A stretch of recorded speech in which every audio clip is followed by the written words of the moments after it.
भगवान महादेव आपकी महिमा गाने के लिए मैं समर्थ नहीं हूं, ऐसा भाव प्रकट किया है। न त्वे कोई नहीं, ब्रह्मादिक देवता भी आपकी महिमा पूर्ण न गा सके। स्वयं व्यास जी ने ऊंचा हाथ कर दिया, ऊपर हाथ कर दिया, हम नहीं गा सकते।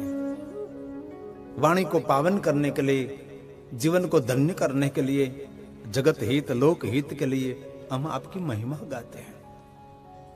ऐसा सुंदर एक भाव प्रकट किया है।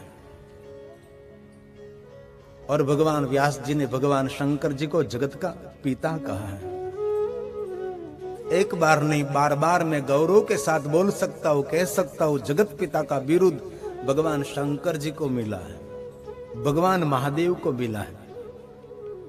इस दुनिया में कितने ही कोई महान देव हैं, लेकिन जगत पिता तो भगवान शंकर है।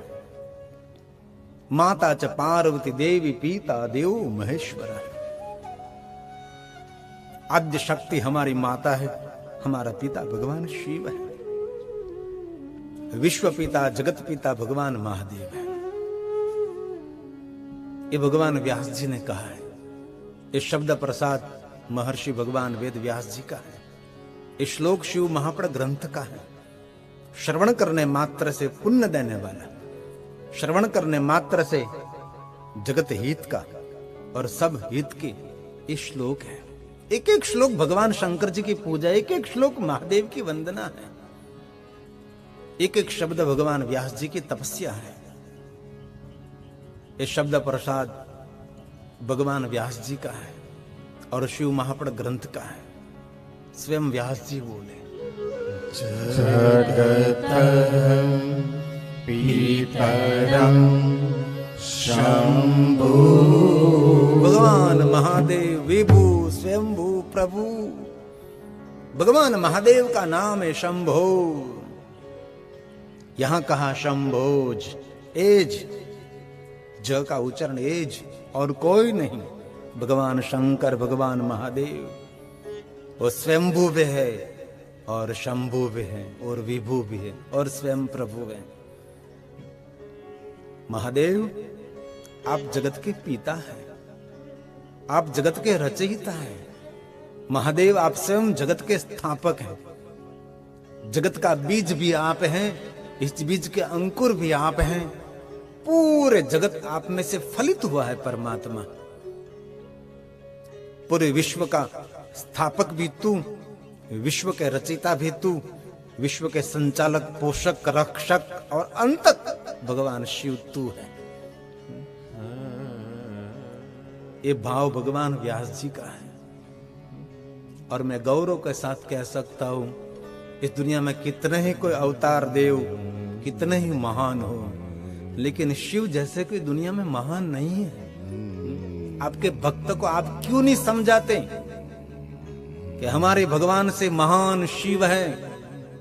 ऐसा क्यों आप नहीं बोल सकते? ऐसी संकुचितता क्यों आप रख रहे हैं? आप भी जानते हैं कि आपके भगवान शिव जी का ही भजन करते थे और महादेव की उपासना करते थे।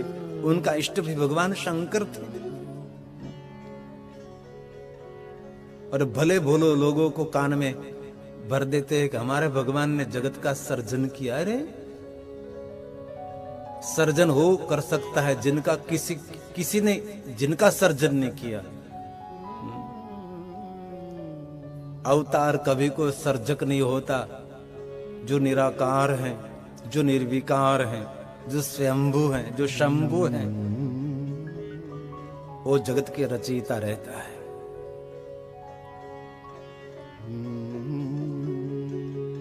जिनका जन्म हुआ है वो जगत के रचयिता नहीं है। जो अजन्मा है वो जगत के रचयिता है। ये हम स्वयं नहीं कह रहे, ये शिव महापुराण की कथा है, ये महादेव की कथा है। कहीं कहीं लोग कहते हैं हमारे भगवान के जन्म में इतने साल हुए हैं और ये सूर्य हमारे भगवान ने बनाया। तो ये आपके भगवान का जन्म नहीं हुआ था? इससे पहले सूर्य नहीं था? इससे पहले चंद्र नहीं थे? ये सब पृथ्वी कुछ भी नहीं था? ऐसे कैसी गलत बात करते आप? आपको कहना चाहिए कि जगत रचयिता भगवान शिव है। जीव को अंतिम स्थान शिवलोक है। दूसरे नाम से आप शिवलोक को वर्णन कर सकते हैं, लेकिन क्योंकि आपकी संकुचितता है इसलिए आप बोल नहीं सकते शिवलोक। भगवान शिव जी का नाम नहीं ले सकते, भगवान महादेव के लोक का वर्णन नहीं कर सकते। और मैं गौरव के साथ कह सकता हूं 18 पुराणों में भगवान शंकर जी की श्रेष्ठता है। विष्णु पुराण में जरूर विष्णु भगवान की श्रेष्ठता है, लेकिन अंत में तो कहा है कि विष्णु के इष्ट भगवान शंकर है। विष्णु भगवान ने गर्जना करके कहा, मैंने जो जगत का पोषण किया भगवान शंकर का प्रसाद है। और पूरे विश्व में, पूरे ब्रह्मांड में शिव जी के परम भक्त भगवान विष्णु है। विष्णु जैसे कोई शिव भक्त भूत और भविष्य और वर्तमान में कोई नहीं है, ऐसे भगवान विष्णु जी महादेव जी के भक्त हैं। यहां भगवान व्यास जी ने जगत पिता कह के भगवान महादेव को प्रणाम किया है और जगत माता भवानी की वंदना की है। जो आद्य शक्ति, जो आदि शिव है, वो जगत के रचयिता है। और ये मेरी सनातन की मूल कारण स्वरूप भगवान शिव, ओम सनातनाय नमः, ओम सनातनी ने नमः। ये भगवान शिव और शक्ति की सृष्टि और शिव और शक्ति का ये पूरा जगत विस्तार है। ये व्यास जी ने दोनों की वंदना की है।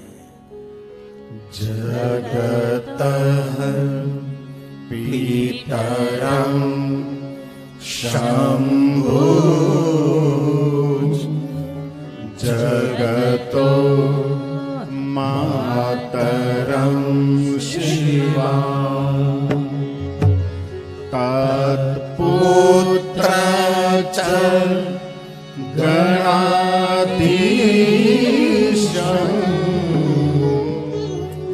न त्वेतद् वर्णयामहे न त्वेतद् वर्णयामहे। भगवान व्यास जी ने कह दिया कि मैं आपका वर्णन नहीं कर सकता। मेरी वाणी को पावन करने के लिए मैं आपकी महिमा गाता हूं। मधुस्फीता वाच परममृतम निर्मितवतः। दुनिया में कोई भगवान आपके महिमा पूर्ण नहीं गा सकते। अरे कोई लिख भी नहीं सकते। असित गिरि समम स्यात् कज्जलम, जो पुष्पदंत की रचना है। पूर्ण शिव महापुराण संक्षिप्त में भर दिया ये महिमन स्तोत्र में, संपूर्ण कह दिया। पूरी पृथ्वी जैसा कागज बनाओ, कल्पवृक्ष की डाली लेकर उसकी कलम बनाओ, 7 समंदर के मसी शाही बनाओ, और स्वयं मां शारदा देवी लिखने के लिए बैठ जाए तो भी भगवान महादेव के गुण लिखे नहीं जाते। यही भगवान शिव हैं। और मैं तो निरंतर बोलता रहता हूं, दुनिया में सबसे बड़ा अभागा वही है जिनको शिव के चरणों में रति नहीं है। समझो उनके पास ही कुछ भी मति भी नहीं है। मति का प्रतीक शंकर के चरण की रति है। ये पुष्पदंत का प्रसाद है। असित गिरि समं स्यात् कज्जलं सिंधु पात्रे सुरतरुवर शाखा लेखली पात्र मूर्ति। पूरी पृथ्वी की कागज बनाए तो लिखति यदि गृहीत्वा शारदा सर्वकालम् तदपि तव गुणानामीशं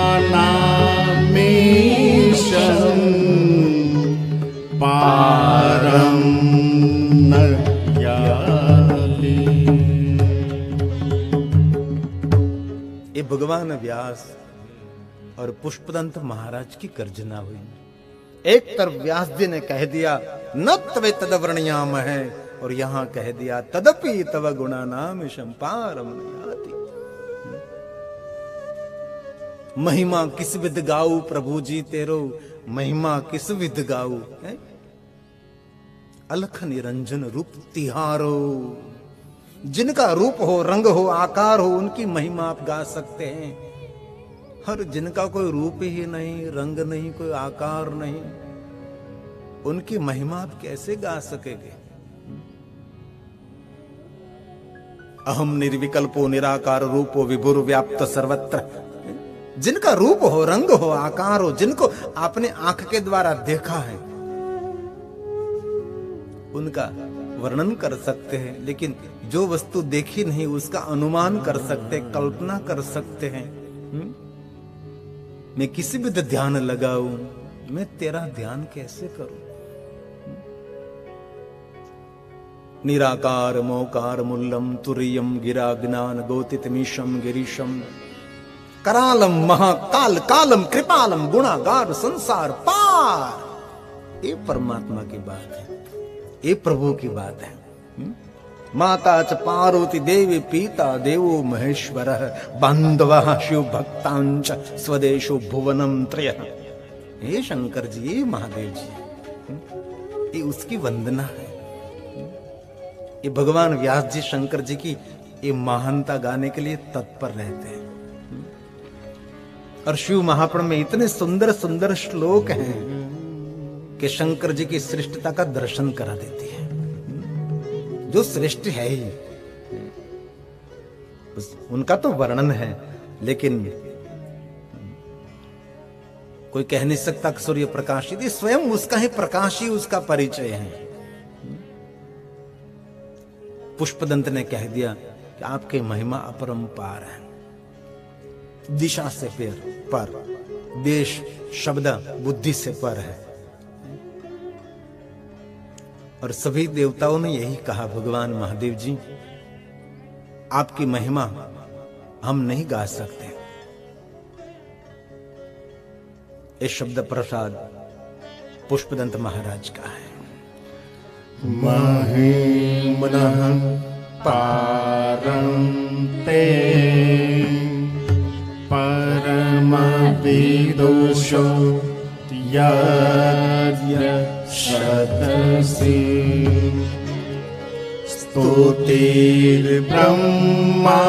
स्तुतिर्ब्रह्मादीना मपि तदैव नास्तहि गिरा यथा वास्य सर्व स्वमति परिणामापदिगुण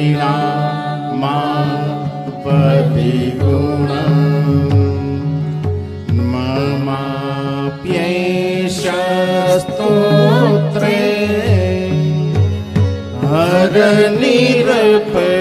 हरनिरपवाद परिकर। पुष्पदंत ने गर्जना करके कह दिया, कमर कस के मैं आपके महिमा गा रहा हूं। निरपवाद है, और शंकर जी की कोई भी महिमा गा रहा है वो निंदनीय नहीं, वो वंदनीय है, निरपवाद है। क्यों? इस दुनिया में, पूरे विश्व में शंकर जी की महिमा पूर्ण कोई नहीं गा सका। तब ब्रह्मन किंबा कपि सुरगुरु विस्मय पदम, कोई नहीं गा सकता है? सब अपने अपनी मति अनुसार, अपनी बुद्धि अनुसार, अपने पास जो जो शब्द भंडोल हैं उसका प्रयोग करके, शब्दों को जोड़कर, शब्दों का सर्जन करके भगवान शंकर जी को याद करने का प्रयास करते, जिनकी प्रशंसा कोई भूत भविष्य वर्तमान में कर ही नहीं सकते। हम इसीलिए भगवान के महिमा गाते हैं। ममत्वेतां वाणी गुण कथन पूर्णेन भवतः पुनामि। पुण्य में अर्जित करने के लिए हम आपकी महिमा गाते हैं, आपको राजी करने के लिए नहीं, आपको विस्मित करने के लिए नहीं, आह्लादित आनंदित करने के लिए नहीं। हम आपकी प्रशंसा करो और आप आनंद में आ जाए, ऐसा कुछ है ही नहीं, क्योंकि आप स्वयं आनंद स्वरूप है। चिदानंद रूपम शिवोहम शिव, आप खुद आनंद स्वरूप परमात्मा है। पुनामी तीर्थेस्मिन् पुरमथन बुद्धिर व्यवस्थिता। मेरी बुद्धि को व्यवस्थित आपके चरणों में समर्पित करते हुए आपकी महिमा में गा रहा हूं। ऐसा नहीं समझता भगवान, आप ऐसा भी आप नहीं मान लीजिए कि मेरी बुद्धि कहाँ इधर उधर भटक रही है और मैं आपकी महिमा गा रहा हूं। कमर कस के गा रहा हूं। हार निरपवाद परिकर, संपूर्ण मेरे जीवन की चेतना आपको अर्पण करते हुए आपके चरणों में मैं समर्पित होकर आपकी महिमा गा रहा हूं महादेव। इसलिए मैं महिमा गा रहा हूं, मुझे पुण्य मिले।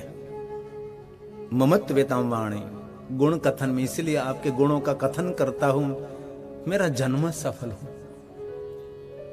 धरा पर आना मेरा सफल हो, इसलिए परमात्मा में आपकी महिमा गाता हूं। पुण्य अर्जित करने के लिए भगवान मैं आपको याद करता हूं, आपको आह्लादित करने के लिए नहीं, आपको आनंदित करने के लिए नहीं, आपको पुलकित करने के लिए नहीं। परमात्मा मैं महिमा गाऊं आप विस्मित हो जाए, ऐसा हमारा कोई भाव नहीं है। हमारा जन्म सफल करने के लिए, हमारा जीवन सफल करने के लिए, हमारा मृत्यु सफल करने के लिए, जन्म मृत्यु के बंधन में से मुक्त होने के लिए हम निरंतर आपको याद करते हैं परमात्मा। हमारा याद करने का उद्देश्य वही है और सच्चे भक्तों का लक्षण यही है, परमात्मा के चरणों में संपूर्ण प्रेम। कोई आशा नहीं, कोई अपेक्षा नहीं, कोई मांगनी नहीं, संपूर्ण लागणी परमात्मा। एक बात याद रखना, परमात्मा की लागणी सुख देती है और मनुष्य की लागणी दुख देती है। कभी कभी जीवन में हम देखते हैं जो मांगनी कभी दुख नहीं देती, लेकिन कोई कोई लागणी बहुत दुखित कर देती है। लेकिन परमात्मा के चरणों में जिनकी पूर्ण समर्पित भाव लागणी, अरे अरे अरे आपके मांगनी को भी पूर्ण कर देते हैं। यह परमात्मा, यह भगवान शिव। ऐसे भगवान ने, व्यास जी ने भगवान शंकर जी की असमर्थ भाव से वंदना की है। और अब शिव महापुराण कथा का प्रारंभ होने जा रहा है। कितनी सुंदर बात शिव महापुराण में है। तत्पुत्र, आपके पुत्र गणेश जी को हम प्रणाम करते हैं। और गणेश तो हमारे सनातन में प्रथम है ना। भगवान गणेश के बिना तो कुछ भी नहीं होता। मुझे नहीं कहना चाहिए लेकिन मैं कह रहा हूं, कोई कोई संप्रदाय की विचारधाराओं ने गणेश को भी दूर कर दिया है। ऐसे संप्रदायों का मैं नाम दे सकता हूं, उनके धर्मगुरु का नाम दे सकता हूं, लेकिन हम व्यासपीठ पर बैठे इसलिए किसी का नाम देना उचित नहीं लगता। लेकिन उनको समझ जाना चाहिए कि गणेश हमारे सनातन की प्रथम मूर्ति है। ये पंचायत पूजा में गणेश जी की पूजा करते हैं। जहां गणेश नहीं है वहां गुण कैसे हो गए। कदम कदम पर आपको सुरक्षित रखने का कार्य गणेश जी करते हैं। विघ्न हरता देव है, कष्ट हरता देव है, एक गुण देने वाला देव है। जिनको गुणपति गणपति, जिनको विनायक कहते हैं, जिनको विवेक कहते हैं, ये हमारा भगवान गणेश है। हर कहीं लोगों ने अपने भक्तों को कह दिया गणेश जी को भी घर में से निकालो। कहीं लोगों ने अपनी छवि बिठा दी भगवान के स्थानों पर। और कल भी कहा था, आज भी कहता हूं, मनुष्य की कभी पूजा नहीं करनी चाहिए। हमारे ब्रह्मलीन डोंगरे जी बाबा भाई पुकार पुकार कर कहते थे।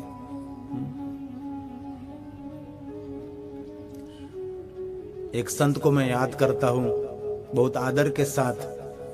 Gorakhpur printing press, Gita printing press में ज्यादा पुस्तक जिनकी कोई छवि नहीं, जिनका कोई फोटो नहीं, राम सुखदास जी महाराज प्रणाम करे हम हृदय से। वहां हम कथा करने के लिए गए थे, बीकानेर गए थे, उसका आश्रम था वहां। दूर से सबको मिलते थे, लेकिन कहीं उनकी रिकॉर्डिंग नहीं, उनकी वीडियो रिकॉर्डिंग नहीं, आवाज मिलता है। और ज्यादातर गीता प्रेस गोरखपुर में से उनकी ही पुस्तक मिलती। और इतना आशीर्वाद है गीता प्रेस गोरखपुर का, बहुत कम चार्ज में वो पुस्तक सबको देते हैं।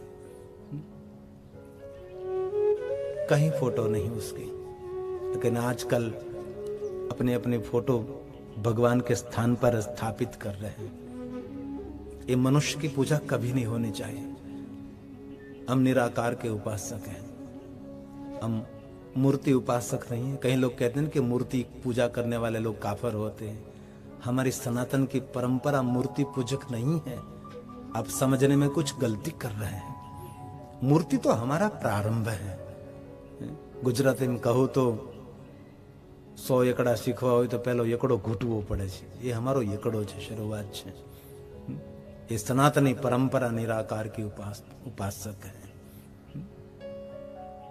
और भगवान विष्णु जी ने शिव महापुराण में स्पष्ट देवताओं को कहा, सुनो देवताओं, मैं आप सबको अलग अलग आपकी योग्यता के अनुसार शिवलिंग दे रहा हूं। जो देखो विष्णु भगवान ने सभी देवों को अलग अलग शिवलिंग दिया। कैसे दिया? योग्यता के अनुसार दिया। सबको एक सरीखे शिवलिंग नहीं दिया, सबको अलग अलग अलग अलग शिवलिंग दिया विष्णु भगवान ने अपने कर कमलों के द्वारा। और विष्णु भगवान ने विश्वकर्मा जी को कहा, विश्वकर्मा जी आप मैं जैसे मार्गदर्शन करो वैसे आप शिवलिंग निर्माण करो। विष्णु भगवान जैसे जैसे मार्गदर्शन करते गए वैसे विश्वकर्मा जी शिवलिंग निर्माण करते रहे।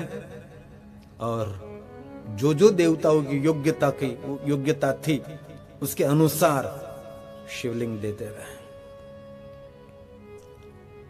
और बाद में विष्णु भगवान ने एक सुंदर बात कह दी, सुनो देवताओं, मैंने जो मेरे कर कमलों के द्वारा शिवलिंग दिया है ना, उनको स्थूल शिवलिंग समझना चाहिए। स्थूल शिवलिंग की पूजा करते करते आपको सूक्ष्म लिंग की गति करनी है। सूक्ष्म लिंग मतलब आत्मलिंग, भीतर ही गति करनी है। बाह्य पूजा करते करते बाह्य यात्रा नहीं, भीतरी यात्रा का प्रारंभ करना है। परमात्मा की प्रतिमा को देख देख कर अपने आत्मा में स्थिर होने का बहुत बड़ा विज्ञान, उनको सनातन कहा है। कई लोग मंदिर में जाते तो आंखें बंद करके दर्शन करते, ये गलत, झूठ। भगवान के मंदिर में जाते तब आंख खुली रखनी चाहिए, क्योंकि आंख ये वीडियो कैमरे का काम करती है। और विज्ञान ने संशोधन किया है, 24 घंटे में 25,000 से ज्यादा रंगीन चित्र आंख रिकॉर्डिंग कर सकती है। ये है आंख हमारी। इसलिए आंख खुली रखकर भगवान का दर्शन करे, ये दर्शन की परंपरा है। भगवान को देखे। और सनातनी परंपरा कहते किसी को आंख मिलाकर किसी के साथ बात न करे। और भगवान को आंख देखकर भगवान के, हमारे ब्रह्मलीन डोंगरे जी बाबा ऐसी सुंदर सुंदर बातें बहुत सुनाते रहते थे। छोटी छोटी बातें लेकिन जीवन में बहुत बड़ा काम कर देती है। हमारे ब्रह्मलीन डोंगरे जी कहते थे बाबा कि किसी को दृष्टि मत दीजिए, ऐसा कहते थे किसी। और कथा करते थे ऐसे करते थे, किसी को दृष्टि नहीं देते थे, आंख नहीं देते थे। और कहते थे कि आंख देना है तो भगवान को दे दीजिए, परमात्मा को देखते रहो देखते रहो। क्योंकि ज्यादातर जो वस्तु देखते हैं ना वो आंख केंद्रित कर लेती है, आंख बंद करने के बाद वही आपको दिखाई देता है। सूरदास ने भगवान को देख लिया और आंख को तोड़ दी। अब दूसरा कुछ देखने जैसा दुनिया में है ही नहीं है? और पूरे अंग में बहुत महत्व का अंग जिनको नेत्र कहा है, जिनको आंख कही है, गुजराती में कहूं तो 99.99% शक्ति आंख में रहेली છે।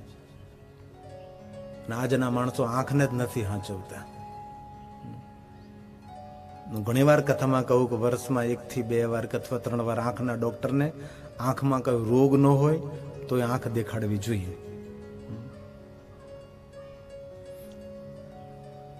કોઈના ઘરે જઈએ ને તો હંમેશા આંખો બંધ રાખવી, કારણ કે એ લોકો સત્કાર ને સન્માન કરતા હોય, આપણને તેના દુર્ગુણ ન દેખાઈ જાય એની આપણે કાળજી રાખવી જોઈએ। કારણ કે આંખ એ સદગुण देखने में आदती नहीं, आंख हमेशा दुर्गुण देखती है।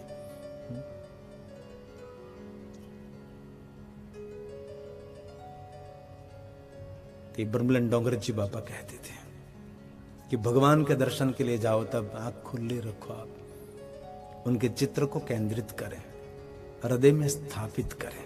मन मंदिर मैंने भूले। कितनी सुंदर पंक्ति है, एक पंक्ति गाएंगे। मन मंदिर में मैंने भोले, मन मंदिर में मैंने भोले, महादेव तुझको आज छुपा रखा है, तुझको आज छुपा रखा है। आकर तेरे दर पे परोपकारी दोनों दंपति हैं, बैठे हैं इंग्लैंड में, कथा उनकी यहाँ सुरेश भाई के आंगन में हो रही है। और हमारा भी सद्भाग्य है कि बेलुरुष के नीचे बैठकर हम भगवान महादेव की महिमा गा रहे हैं। ये पहली बार अवसर मिला है बेलुरुष के नीचे बैठकर, दोनों तरफ बेलुरुक्ष।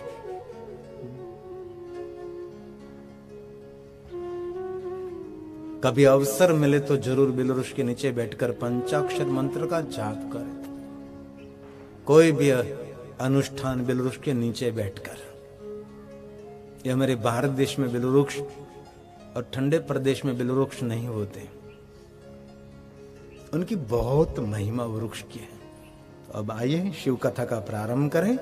भगवान व्यास जी ने शैनक ऋषि के मुख में शब्द रखकर सूत का संबोधन किया है और महाभाग्यवान कहा है। कौन महाभाग्यवान है? जो कथा सुनते हैं, जो कथा गाते हैं, उनके लिए भाग्यवान शब्द का प्रयोग नहीं हुआ, उनके लिए महाभाग्यवान शब्द का प्रयोग हुआ है। सूत सूत महाभाग चिरंजीव सुखी। कितनी सुंदर बड़ी बात की कथा सुनने वाले श्रोता, कथा जो कह रहे सुत पुराण जी, उनको आशीर्वाद दे रहे। मुझे एक गुप्त बात मैं बताता हूँ, मुझे रोज ये हमारा जजमान प्रकाश खिलोसिया, रीटा खिलोसिया रोज मुझे आशीर्वाद देते हैं डेली। ये कथा पूर्ण होगी और वॉइस मैसेज भेज देते हैं और मुझे आशीर्वाद देते रहे कि आप महादेव की कथा करते रहो, आपका आरोग्य रहे। बहुत कम श्रोता मुझे मिले हैं जो मुझे आशीर्वाद देते हैं। लगभग कोई श्रोता ऐसे नहीं कि मुझे आशीर्वाद दे। ये दोनों पति पत्नी, ऐसा उसका स्वभाव है, रोज मुझे आशीर्वाद देते रहते हैं। ये बहुत अच्छा लगता है। आशीर्वाद किसी को प्रिय नहीं लगता। जहाँ आशीर्वाद है वहां कोई विवाद नहीं रहता। ये भाव ऐसा होता है। सिर्फ दूसरों के लिए शुभ भाव करो ना, आपका हृदय पुलकित हो जाता है। आजकल हार्ट अटैक क्यों आ रहा है? क्योंकि संकुचित हो गया आदमी, इसीलिए ये सब रोग हो रहे हैं। दूसरों का शुभ भाव, दूसरों का हित सुख, लोका नाम हित कामया, हृदय आपका विशाल हो जाएगा। ये महाभाग्यवान चिरंजीव सुखी भव, भगवान आपको सुख आपे, ऐसा भाव प्रकट किया है। हे सूत, हे सूत, सूत सूत महाभाग चिरंजीव सुखी सुखी हो, सुखी हो। यस्रा वयसि न स्तात शंकरो परमां कथा, शंकरो परमां कथा। मानव मात्र का परम मंगल करने वाले भगवान शंकर जी की शांति का दान करने वाली कथा, महादेव की कथा कहो। कोई कहे मुझे शांति चाहिए तो उसको कहो शंकर जी के द्वार खटखटाओ। शांति तैने विना नहीं, दुनिया में कोई नहीं है जो शांति देने वाला देव है, जो मेरा शंकर है। शांताकारं शिखर शयनम नीलकंठम सुरेशम। विश्व का आधार है मेरा शंकर जी। जब शंकर जी के चरण में जो रहता है ना, वो कभी निराधार नहीं रहता। ये मेरा महादेव है, ये भगवान शंकर है। सारी दुनिया के देवताओं को जान लिया, लेकिन जहां तक शिव जी को नहीं जाना, समझो आपको नरक में जाना ही पड़ेगा। मेरा शंकर सबका उद्धारक है। महादेव के बिना किसी को चलता ही नहीं। पूर्ण ज्ञानी उनको कहते शिव के चरणों में जिनको प्रेम हो। बड़ी बड़ी पुस्तक की बातें करने से ज्ञानी नहीं, ज्ञानी उनको कहा है जिनको महादेव के चरणों में प्रीति हो, वो धन्य है। उनके पूर्वज भी धन्य है, और उनके परिवार में जो जन्म लेंगे ना, वो भी धन्य है। जिनको महादेव के चरणों में रति, महादेव के चरणों में जिनको प्रेम है। अब शिव महापुराण कथा का प्रारंभ हो रहा है। मेरे जजमान श्री प्रकाश खिलोसिया कहेंगे तो हमारा तो 8 दिन तो आज और 9 दिन पूरा हो जाएगा, और कथा प्रारंभ नहीं किया आपने तो जजमान को तो ऐसा ही लगेगा ना कि कथा तो अब शुरू नहीं हुई और हमारे दिन तो पूरे हो गए। ये 63 दिन तक मुझे कथा कहनी है, इसलिए आपकी कथा में जो मैंने कह दिया वो दूसरी कथा में नहीं होगा, दूसरी कथा में जो मैं कहूंगा वो तीसरी कथा में नहीं होगा। ऐसे लगातार हम कथा गाते रहते हैं। पहले भी 58 दिन तक हमने लगातार कथा की, 2 समय कथा का गायन किया। इनमें तो पुरुषोत्तम मास भी चल रहा था। पुरुषोत्तम मास की बहुत सारी कथा उसमें मिला दी हमने, और इससे पहले पवित्र श्रावण मास में हमने शिव महापुराण कथा का गायन किया, तो बहुत सारे पवित्र श्रावण मास की महिमा सुना दी। अब तो कार्तिक मास चल रहा है, प्रथम महीना है। लाभ पंचमी से हमने शिव महापुराण कथा का प्रारंभ किया।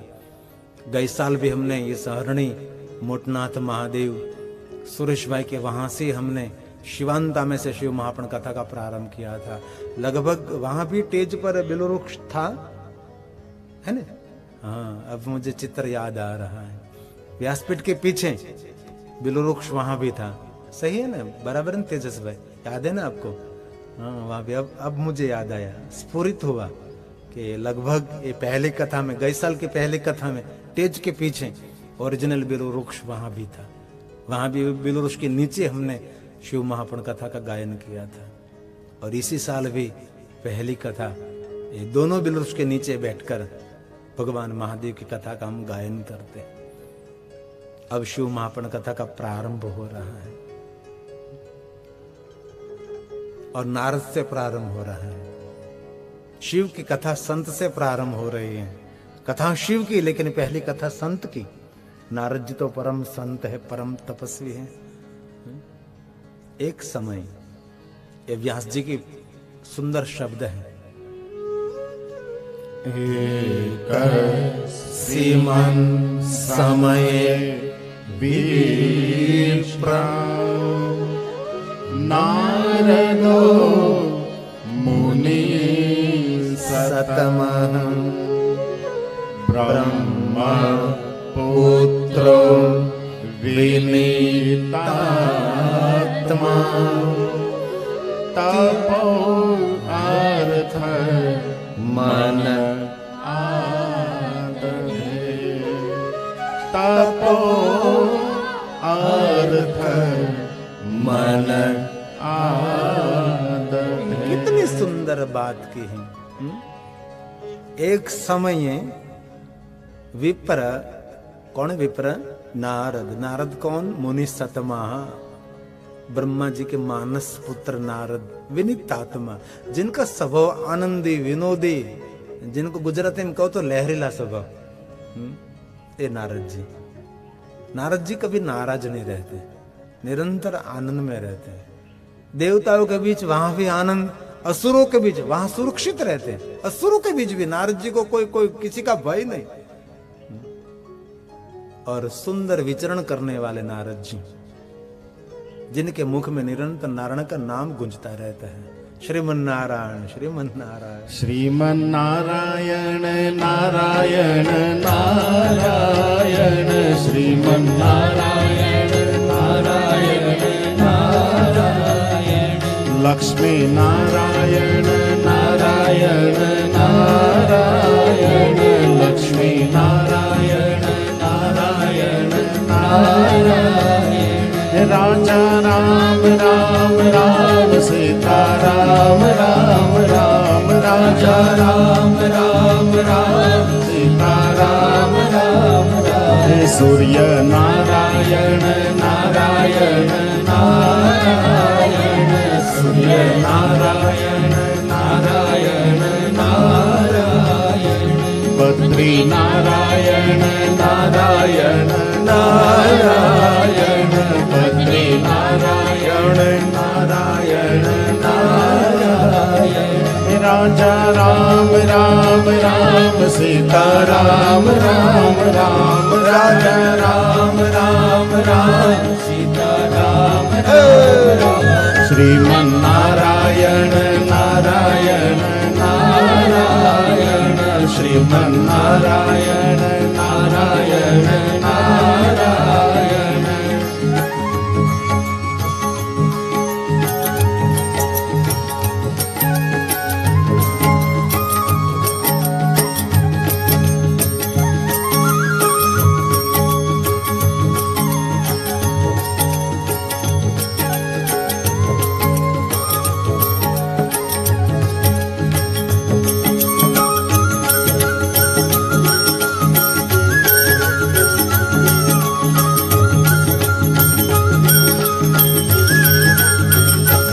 नमो नारायण नारायण नारायण नमो नारायण नारायण नारायण नर नारायण नारायण नारायण नर नारायण नारायण नारायण श्रीमन नारायण नारायण नारायण श्रीमन नारायण नारायण नारायण नारद जी जहां देखो वहां आनंद में रहते हैं। चूंकि नारद जी का स्वभाव विनोदी आनंदी स्वभाव है। कभी कभी व्यक्ति की सुंदरता जरूर स्पर्श करती होगी, लेकिन सरलता ज्यादा स्पर्श कर लेती है। कई लोग बहुत सुंदर, देखने में बहुत सुंदर नहीं होते, लेकिन उनकी सरलता से वो हृदय को स्पर्श कर लेते हैं। और सुंदर लोग दुनिया में बहुत दिखाई देते हैं आप, लेकिन सरल लोग बहुत कम होते हैं, है ना। व्यक्ति की सुंदरता हृदय को स्पर्श करे न करे ये नहीं कह सकते, लेकिन सरलता जरूर हृदय को स्पर्श कर लेती है। तारा जेवी सरलता नहीं। तू तो नमन नमन में फेरे है, बहुत नमे नादान।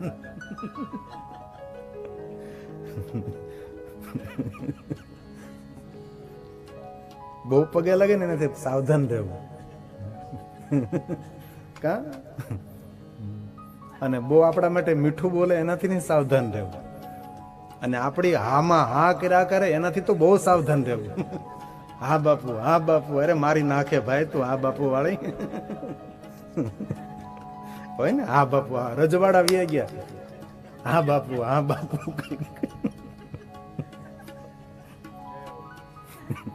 એવું જ થયું ને। આ વ્યાસપીઠ છે ટીક ટીક વાળી।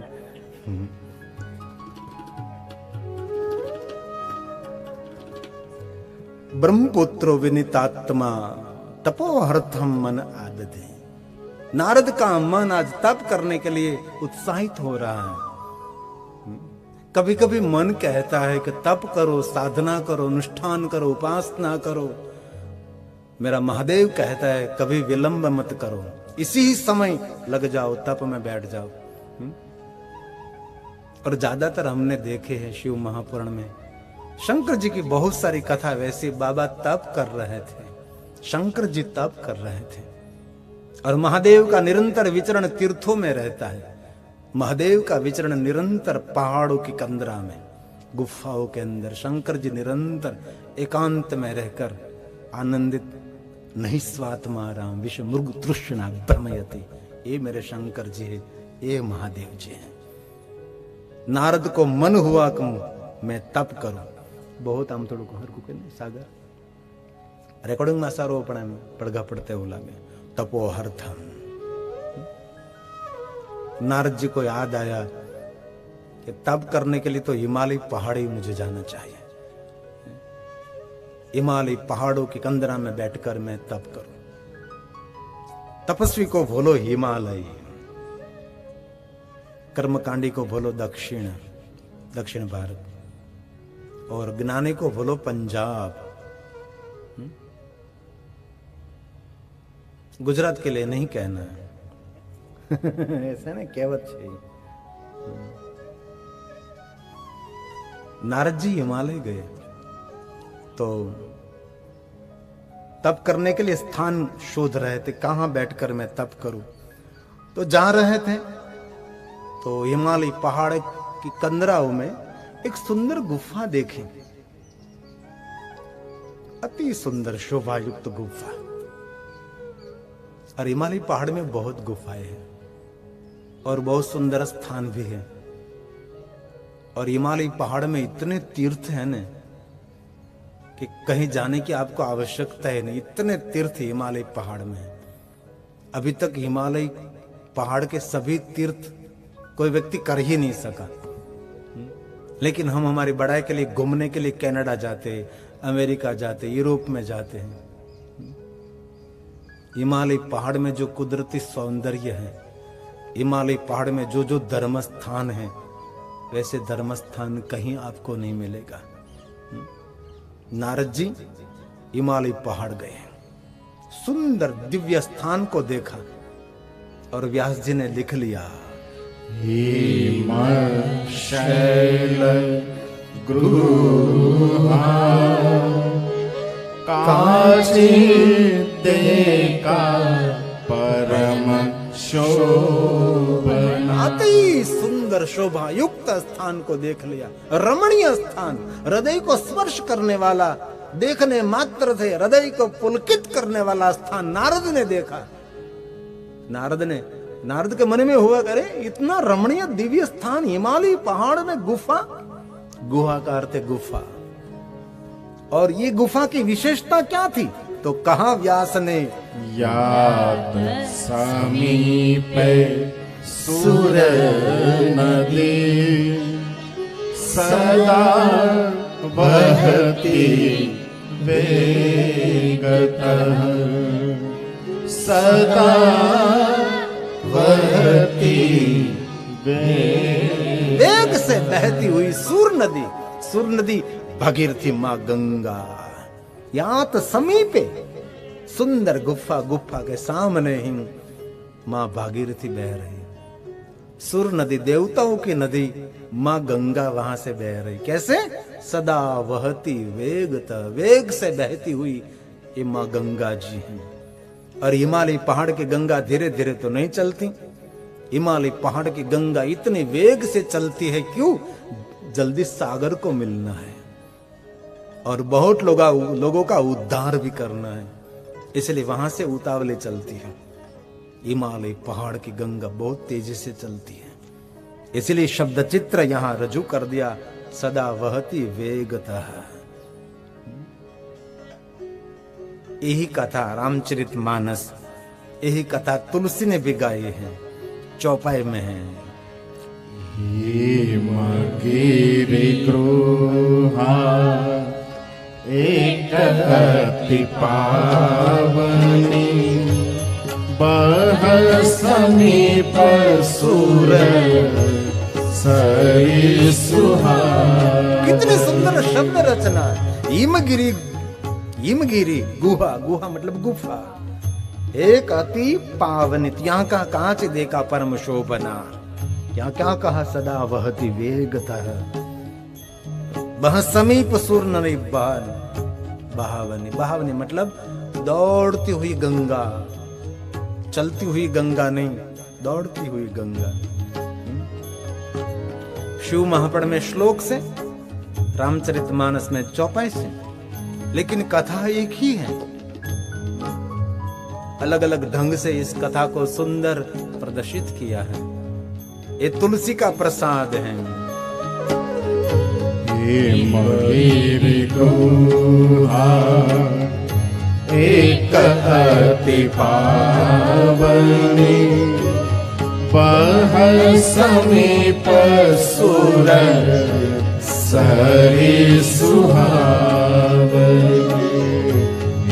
मगिरि गुहा एक अति पावनी बह समीप सुर सरी सुहावनी। आश्रम देखा, आश्रम परम पुनीत सुहावा देखी देव ऋषि मन अति भावा।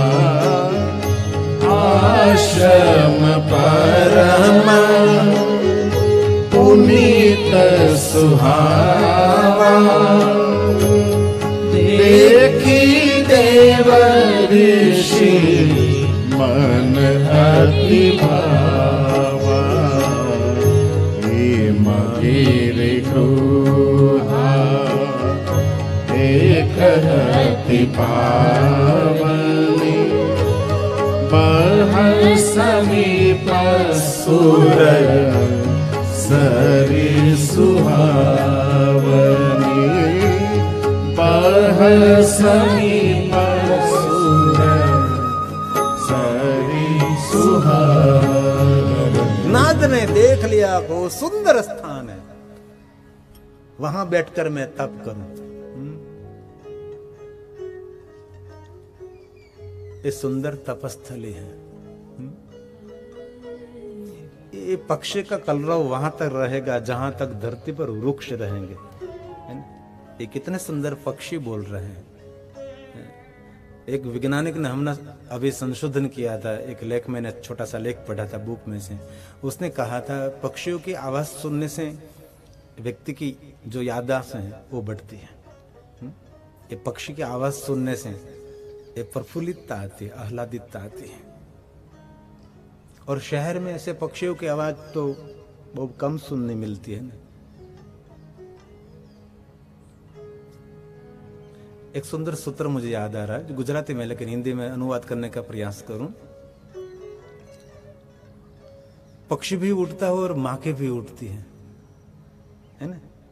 हवा में पक्षी भी उड़ता है और हवा में माके भी उड़ती है, लेकिन उनकी योग्यता